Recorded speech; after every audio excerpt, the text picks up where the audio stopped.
오늘 본문의 말씀 우리가 잘 알고 있는 말씀입니다. 마리아가 향유를 예수님의 발에 붓는 그러한 얘기예요. 오늘 이 본문에서 사람들이 나옵니다. 근데 이름이 거명이 되고 있는 사람이 있어요. 몇 명입니까? 몇 명인 것 같아요? 빨리 한번 생각해 보세요. 나사로가 있고 마리아와 마르다가 있고 그다음에 예수님이 계셨잖아요. 한 사람 또 누가 들어가요? 가룟 유다. 그래서 5명이 5명. 예수님 빼고 나면 4명이 나옵니다. 물론 제사장들 나오고 유대 나오죠. 이름은 나온 게 아니니까. 그래서 이 4사람의 이름을 보면서 저는 신앙의 4가지의 모습을 보게 돼요. 그래서 오늘 우리가 이 4사람들의 신앙의 모습을 보면서 내가 어떤 신앙의 모습인가. 근데 이 4가지는 다른 종류의 신앙이라기보다는 어떤 믿음의 하나의 단계라는 생각이 듭니다. 그래서 내가 지금 어느 단계에 와 있는가라는 걸 한번 점검하는 그런 시간이 되기를 원합니다. 첫 번째로 가룟 유다를 보도록 하겠어요. 가룟 유다는 말로 하는 신앙이다. 말로 하는 신앙. 물론 우리 신앙생활 하는 데 있어서 이 말이라고 하는 게 굉장히 중요해요. 우리 구원이라고 하는 것도 마음으로 믿어서 끝나는 것이 아니라 어떻게 해야 돼요? 입으로 시인해. 말해야 구원에 이른다고 말씀하셨기 때문에 말해야 됩니다. 고백해야 돼, 시인해야 돼. 근데 말로 하는 신앙이라고 하는 것은 그것을 뛰어넘어서 그냥 말이 많은 거예요. 이렇게 해야 된다, 저렇게 해야 된다. 뭐 말씀은 많아요. 근데 말씀을 많이 하는 분들 보면 그 말씀만큼 행하지는 못하더라고요. 가룟 유다가 오늘 5절에서 이렇게 말을 합니다. 이 향유를 어찌하여 300데나리온에 팔아 가난한 자들에게 주지 아니하였느냐 하니. 지금 마리아가 예수님의 발에 향유를 붓고 있는 모습을 보면서 그거 낭비다. 한 사람에게 귀한 거 드는 것보다는 그거 팔아가지고 가난한 사람한테 나눠줘야지. 그러면서 아주 가난한 사람들을 생각하는 그런 얘기를 하고 있어요. 근데 실제로 가룟 유다가 그랬냐? 아니죠. 동료욕심 많은 사람이잖아요. 말하는 신앙. 근데 말하는 분들 가만히 보면은 교회에서 자기 일을 드러내고 옳은 얘기를 하고 그런데 논리적으로 참 맞는 얘기를 하신다고요. 지금 이 가룟 유다도 보면은 논리적으로 맞는 얘기예요. 지금 이 향유가 얼마인가? 300데나리온이란 말이에요. 300데나리온이 그럼 얼마냐? 한 데나리온이 한 사람의 일당입니다. 그렇다면은 한 4만 불, 그 정도 되는 거예요. 5만 불. 이 엄청난 돈의 가치가 있는 것을 한순간에 그것도 한 사람의 발에다가 다 쏟아붓는다고 하는 것은 낭비죠. 말이 되죠. 그런데 문제는 말은 되는 것 같지만 논리적으로는 이해가 되는 것 같지만 거기에 중요한 게 하나 빠졌단 말이에요. 예수 그리스도가 누구인지에 대한 고백이 없어요. 예수님이 이 땅에 십자가를 지기 위해서 오신 구원자라고 하는 고백이 없어요. 예수님이 그 세상에 어떤 분보다도 귀한 분이고 어떤 것보다도 귀한 분이라고 하는 것에 대한 고백이 없어요. 복음에 대한 고백이 없어요. 그래서 맞는 말 같지만 또 맞는 말이 아니다라고 하는 것을 생각해 볼 수 있습니다. 교회에서도 보면은 많은 말씀들을 합니다. 이것이 맞다 틀렸다. 그런데 보면은 논리적인 말씀을 많이 하십니다. 맞는 얘기를 하셔요. 그런데 문제는 거기에 중요한 것이 빠진 상태에서 얘기를 하기 때문에 문제나요. 그리스도의 고백이 없고 십자가가 없고 사랑이 없고 그래서 그런 많은 말들이 오히려 다른 사람들에게 상처를 주고 교회에 분란이 되고 어려움을 가져다 주는 것. 제가 목회 32년 하면서 얼마나 그것을 체험했는지 몰라요. 불신자들이 교회를 비판할 때 보면은 맞는 얘기합니다. 근데 그들에게 중요한 것이 없어요. 예수가 그리스도라고 하는 고백이 없기 때문에 맞는 말 같지만 다 맞는 게 아니다라는 거죠. 제가 한국에 한번 갔을 때에 장경동 목사님의 집회에 참석했던 적이 있어요. 그 세미나였는데 그때 그분이 하는 말씀 중에 자기가 다른 데 가서 어떤 세미나를 하면서 스님도 예수를 믿어야 된다는 얘기를 했다는 거예요. 그랬더니 이것이 이제 매스컴을 타가지고 불교계에서 발끈해가지고 반발을 했어요. 불교계에 대한 비하 발언이다. 그래가지고 막 공격을 본인이 받았다 그래. 어떻게 보면은 세상적 논리로 보면은 다른 종교의 리더들한테 예수 믿으라고 한 거는 비하 발언이라고 할 수가 있죠. 말이 되는 것 같아요. 그러나 거기에 중요한 것이 빠졌어요. 복음을 안다면 예수님을 안다면 또 그렇게 말할 수가 없다라고 하는 것입니다. 우리가 믿는 자들은 세상의 논리만을 가지고 사는 사람들이 아니에요. 우리는 거룩한 논리, 복음의 논리를 가지고 사는 사람입니다. 우리는 세상을 생눈만 가지고 보고 사는 사람들이 아니에요. 예수 그리스도의 눈을 가지고 세상을 보는 사람인 줄로 믿습니다. 그래서 우리는 다른 사람들이 보지 않는 은혜를 보면서 감사하게 돼요. 그래서 우리는 다른 사람들이 잘 보지 못하는 죽어가는 영혼을 바라보면서 간절한 마음으로 눈물을 흘리면서 그들을 향해 중보기도하고 다가가게 되어 있어요. 다른 사람들은 교회를 건물만 보지만 우리는 핏값을 주시고 사신 예수 그리스도의 교회 그리스도의 몸으로 보기 때문에 이 교회를 위해서 우리가 충성하며 시간을 들이며 봉사하게 되는 것이, 예수 그리스도를 붙드시고 십자가를 붙드시며 믿음 생활하시기를 주님의 이름으로 간절히 축원합니다. 두 번째로는 나사로를 보게 됩니다. 나사로는 어떤 신앙인가? 은혜 받는 신앙의 대표다, 이렇게 생각을 해봅니다. 은혜 받는 신앙. 그래서 우리가 말로만 하는 신앙에서 머무는 것이 아니라 은혜 받기 위해서 신앙생활하는, 이것이 우리에게 필요하다는 생각을 할 수가 있어요. 2절에 나사로는 예수와 함께 앉은 자 중에 있더라. 나사로는 은혜를 체험한 사람입니다. 아마도 세상 사람 중에서 최고로 은혜를 체험했을 거예요. 무슨 은혜입니까? 자기가 죽었다 살은 거란 말이에요. 이만큼 은혜 받은 사람이 어디 있겠어요? 근데 그 사람이 여기에 있는 거, 그 사람이야말로 정말 은혜 받은 사람, 은혜 받는 신앙의 대표적인 사람이다, 이렇게 말할 수가 있겠어요. 그러니까 예수를 믿는 것이 무엇보다도 은혜 받는 그 일을 위해서 우리가 예수 믿는 거죠. 은혜 받는다고 하는 게 뭡니까? 예수님 때문에 무엇인가 내 안에 좋은 일이 일어나는 것을 경험하는 것이에요. 우리가 고백해야 될 가장 큰 은혜가 뭡니까? 예수님 때문에 내가 영생을 얻었다라고 하는 구원에 대한 고백, 구원에 대한 확신이 있으셔야 될 줄로 믿습니다. 그러한 고백이 없다면 우리 신앙생활 시작 못하는 거죠. 더 나아가서 우리의 삶의 문제가 해결되고 눌렸던 내 마음 속에 자유함을 얻게 되고 내 속에 뭔가 내면의 새로운 변화가 일어나게 되고 내 삶 속에, 아니 우리의 공동체 속에 하나님의 임재가 있는 체험을 하면서 그 은혜 가운데 걸어가는 삶을 사는, 이러한 신앙의 삶을 살아가시기를 주님의 이름으로 간절히 축원합니다. 축원합니다. 근데 은혜를 받았으면 우리가 간증할 줄 알아야 돼요. 은혜를 찾고 은혜를 발견하고 그리고 은혜를 고백하고 간증하면서 살아야 된단 말이에요. 은혜 받은 것이 입술로 흘러나와야 그것이 진짜 은혜입니다. 우리의 믿음도요, 마음으로만 믿어갖고 되는 것이 아니라 입으로 고백해야지 그것이 구원받는 믿음이라고 한 것처럼 하나님의 은혜도 속으로 은혜다라고만 해서가 아니라 입으로 고백하는 거예요. 그래서 우리 성도님들은 모여가지고 은혜를 서로 고백하는 그러한 시간을 가지셔야 돼요. 제가 기대하는 것은 우리 뉴저지 연합교회 성도님들은 모이셔서 은혜의 간증을 풍성히 하기를 주님의 이름으로 간절히 축원합니다. 모이셔서 그냥 가십하고 남 얘기하고 남에게 들었던 얘기 전하는 그런 사명을 가지고 얘기하는 것이 아니라 내가 발견했던, 내가 깨달았던 사소하고 소박하지만 그 은혜를 고백하면서 서로가 은혜의 통로가 되는 그런 만남이 있을 때 그 속에 하나님의 임재가 있고 우리 삶에 더 큰 은혜로 변화되는 역사가 일어나게 될 줄로 믿습니다. 예배는 바로 하나님의 은혜에 대한 응답이라고 그랬어요. 여러분들이 이 자리에 앉아 있다면 뭔가 이 시간에 하나님의 은혜를 고백하면서 감사하는 마음으로 예배 드릴 때 그 예배가 하나님 받으시는 예배가 되는 줄로 믿습니다. 어떤 것이 있어요? 글쎄요, 뭐 생각나는 게 별로 없네요. 그렇다면 여러분들이 이 자리에 앉아 계신 것 자체만 해도 은혜인 줄로 믿고 고백하시기를 바랍니다. 건강하시니까 앉아 계시잖아요. 지금 우리 성도님 중에서도 이 자리에 오고 싶어도 못 오시는 분이 있어요. 여러분들이 믿음이 있으시니까 이 자리에 앉아 계시잖아요. 그렇게 오라고 해도 안 오시는 분들이 있어요. 믿음이 없으니까. 여러분들이 믿음이 있으시니까 은혜 받고, 말씀에 은혜 받고, 찬양에 은혜 받고, 기도할 때 은혜 받잖아요.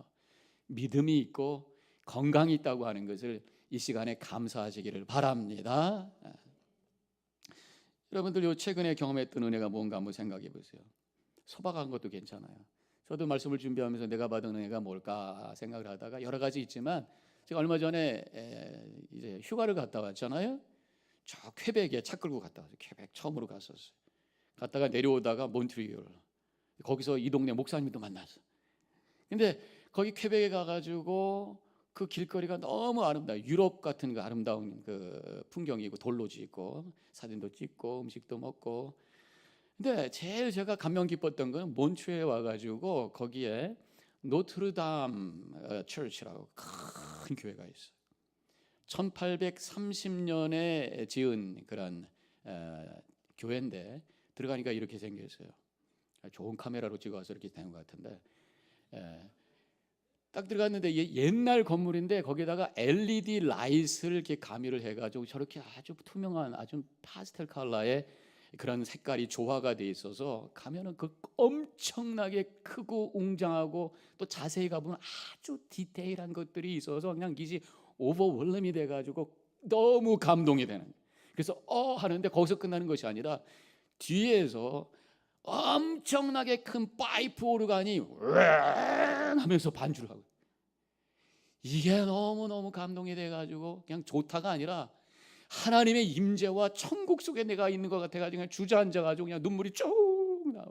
그래서 내가 감동한 게 뭐냐면, 하나님 나에게 믿음을 주셔서 이 광경 속에서 이 자리에서 그냥 감상하지만 아니하고 주님의 임재를 체험하고 감동할 수 있도록 은혜 받게 해주셔서 감사합니다. 그런 곡을 했어요. 이러한 은혜가 여러분들 가운데도 임하시기를 주님의 이름으로 간절히 축원합니다. 찾아보면 은혜가 있다, 그런 얘기예요. 오늘 본문에서 나사로는요, 사실 그 은혜를 입으로 간증하고 있지는 않습니다. 그러나 그가 지금 앉아있는 그 자체가 은혜고 간증이고 증거예요. 그의 존재 자체가 예수 그리스도의 생명의 능력을 드러내는 증거고 간증이에요. 무덤에 있어야 될 사람이 지금 함께 식사하면서 교제하고 있다는 그 자체가 하나님이 살아계시고 예수 그리스도가 구주라고 하는 것을 드러내는 간증이라 그런 얘기죠.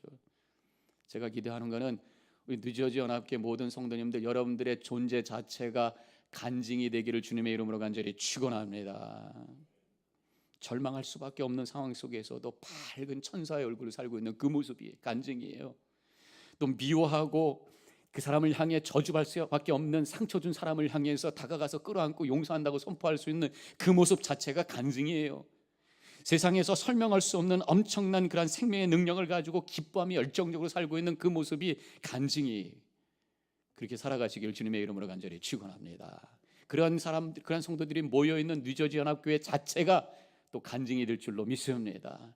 여러 가지 어려움 속에서도 그들 극복해내면서 역동적으로 새롭게 꿈틀거리며 성장하는 그 모습, 또 이 세상과 이 지역에 거룩한 영향력을 끼치면서 하나님의 거룩한 사역을 하고 있는 그 모습, 세상에서 맛볼 수 없는 하나님의 사랑과 생명의 능력과 은혜의 강물이 흘러가는 교회가 될 때에 이 뉴저지 연합교회 그 자체가 이 세상에 간증이 되는 줄로 믿습니다. 이 교회를 통해서 많은 사람들이 주님을 보고 주님께로 다가올 수 있는 교회가 되기를 주님의 이름으로 간절히 축원합니다. 세 번째, 마르다를 보게 돼요. 마르다를 보면 전 마르다에게 일하는 신앙, 이렇게 이름을 붙여봤습니다. 일하는 신앙. 2절, 거기서 예수를 위하여 잔치할새 마르다는 일을 하고, 사람들이 많이 모여 있었어요.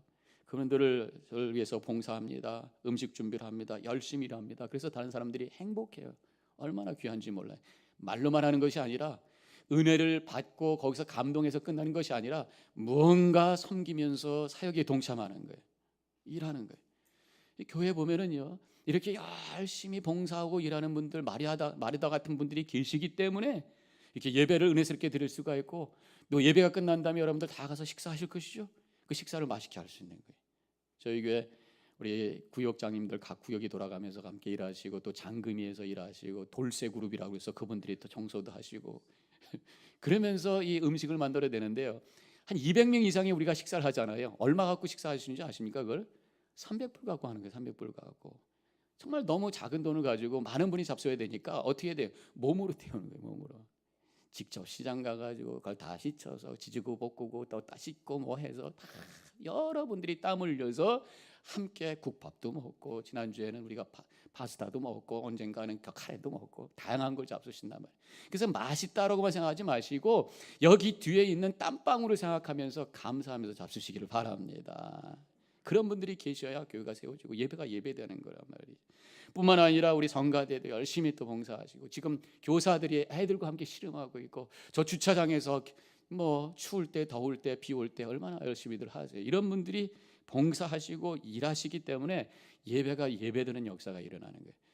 근데 제가 보기에는 우리 교회 한 70-80% 정도는 예배만 딱 보고 식사하시고 그냥 가시는 분들이 많으실 것 같아요. 좀 한 단계 더 올라가셔서 어떻게 해서라도 이 교회 함께 세워가는 일에 동참하시며 함께 땀 흘리시면서 주님 앞에 나올 때에 예배가 진정으로 예배가 되고 하나님께서 받으시는 복된 삶이 될 줄로 믿으시기를 바랍니다. 마지막으로 네 번째, 마리아가 있어요. 마리아가 갖고 있는 신앙을 저는 헌신의 신앙이다, 이렇게 이름을 만들어 왔습니다. 3절에 이렇게 쓰여져 있습니다. 다 같이 함께 읽도록 하겠습니다. 마리아는 지극히 비싼 향유 곧 순전한 나드 한 근을 가져다가 예수의 발에 붓고 자기 머리털로 그의 발을 씻으니 향유 냄새가 집에 가득하더라.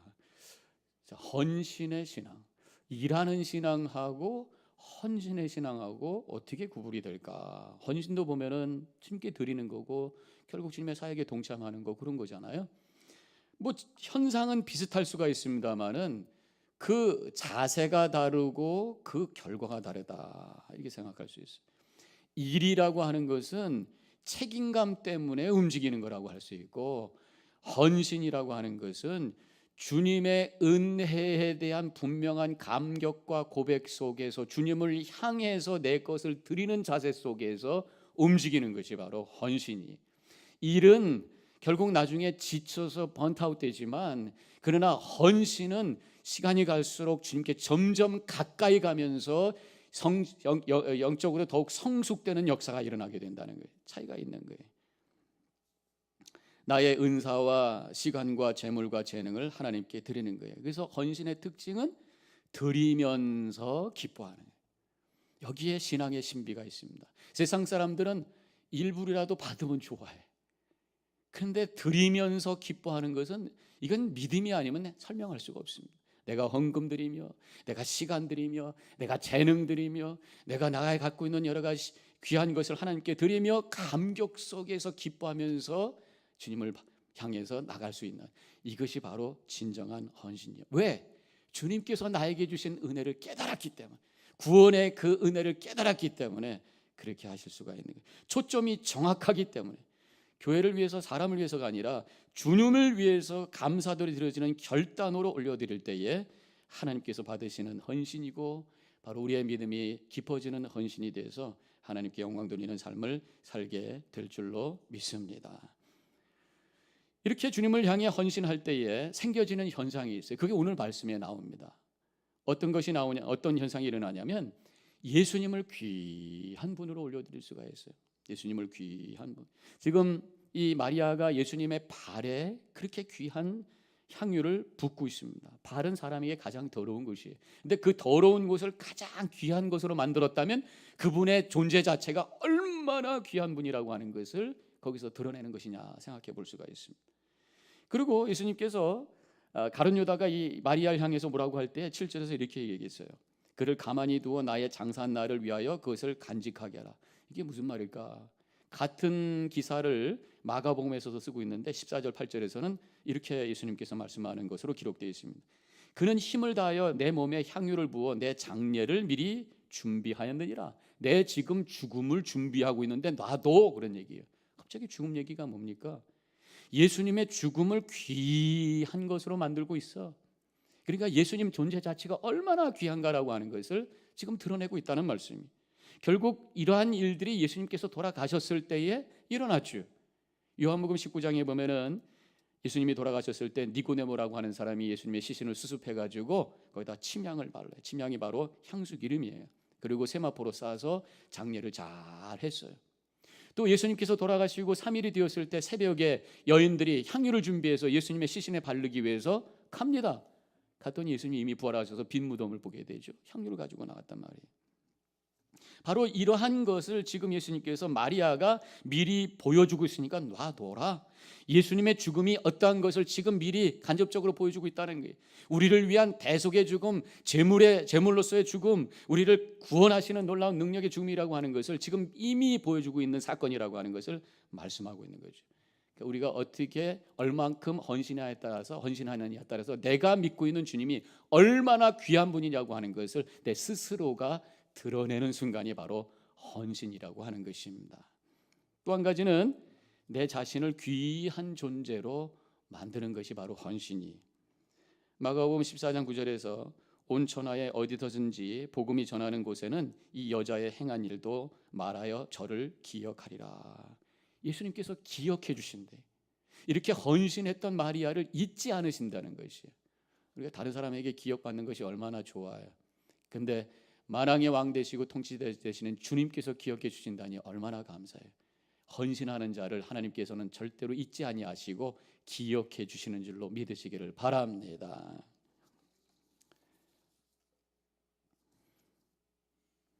오래전에 한국에서 어떤 시골교회에서 건축을 하게 되었어요. 다들 가난하니까 건축을 하는데 얼마나 힘들었겠습니까? 그래서 참 커미트먼트를 잘 못하는 거예요. 그때 그 교회에 젊은 아가씨가 하나 있는데 신앙이 참 좋은 아가씨였어요. 그가 결단했습니다. 조그마한 회사 다니면서 열심히 모았던 결혼 준비금을 하나님께 헌신하겠다, 드리겠다. 그래서 하나님께 다 바쳤어요. 650만 원이었어요. 지금 우리 돈으로 얘기하면, 여기서 미국 돈으로 얘기하면 5,000불, 큰 돈은 아닙니다만은 옛날이었기 때문에. 그리고 젊은 아가씨에게는 정말 귀한 돈이고 미래를 준비했던 귀한 돈, 그것을 그대로 주님 앞에 올려드렸어요. 그것을 교인들이 알았습니다. 너무 감동이 되고 도전이 되어서 너도 나도 헌신하기 시작합니다. 그래서 건축을 잘 마치게 되었어요. 담임 목사님께서 너무 그것이 은혜가 된 거예요.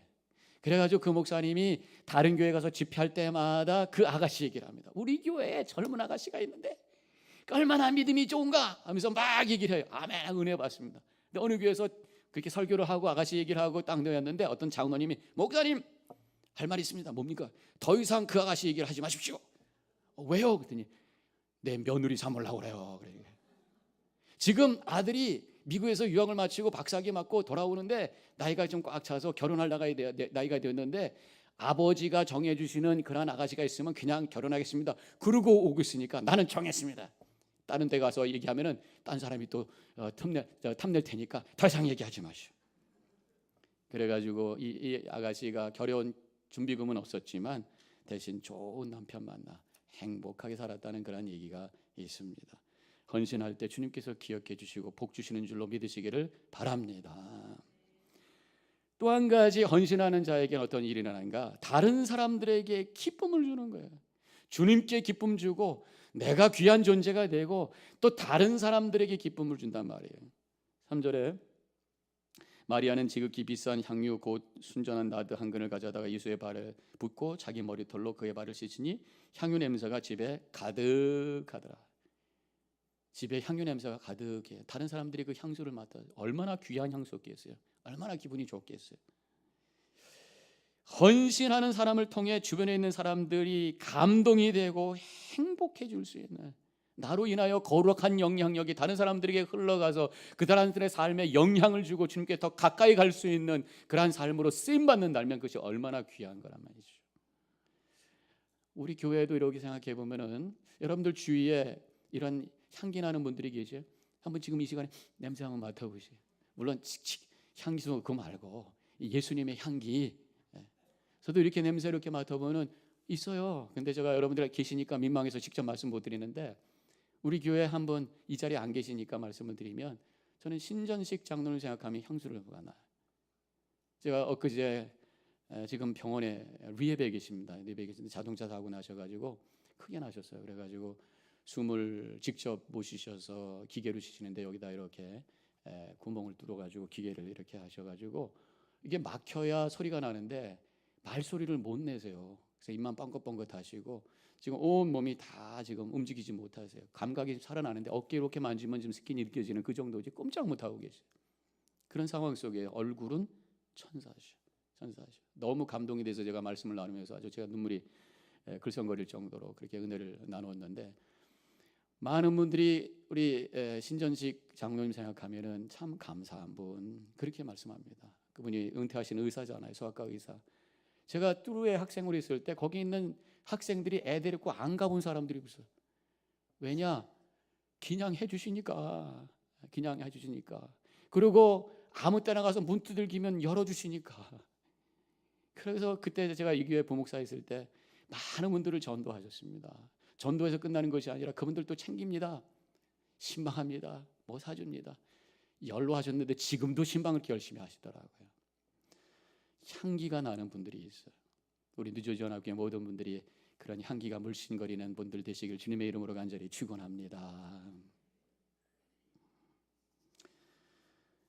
우리의 믿음이 말만 하는 신앙이 아니라 다만 은혜 받고 감동하면서 기뻐하는 것에서 머무르는 것이 아니라 열심히 일하는데, 그것도 책임감에서 일하는 것이 아니라 주님의 은혜에 대한 응답으로 주님을 향해서 나의 귀한 것을 드리는 이 마리아와 같은 헌신의 그런 신앙을 통해서 많은 사람들에게 향기를 날려보내고 하나님께 영광 돌리고 나에게는 복된 삶을 살아나가는 우리 모든 성도님과 제가 되기를 주님의 이름으로 간절히 축원합니다.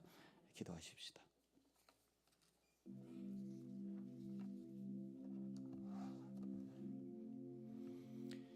이 시간에 우리 자신을 한번 되돌아보시기 바랍니다. 나는 어떠한 믿음의 소유자인가?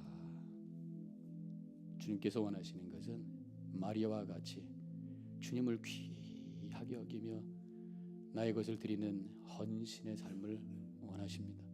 그 헌신을 통해서 우리에게 은혜 주시고 많은 사람들에게 영향을 끼치는 복된 삶을 살기를 원하신 그것을 오늘 말씀을 통해서 깨달았습니다. 결단하는 그러한 기도의 시간이 되시기 바랍니다. 묵상 기도하겠습니다.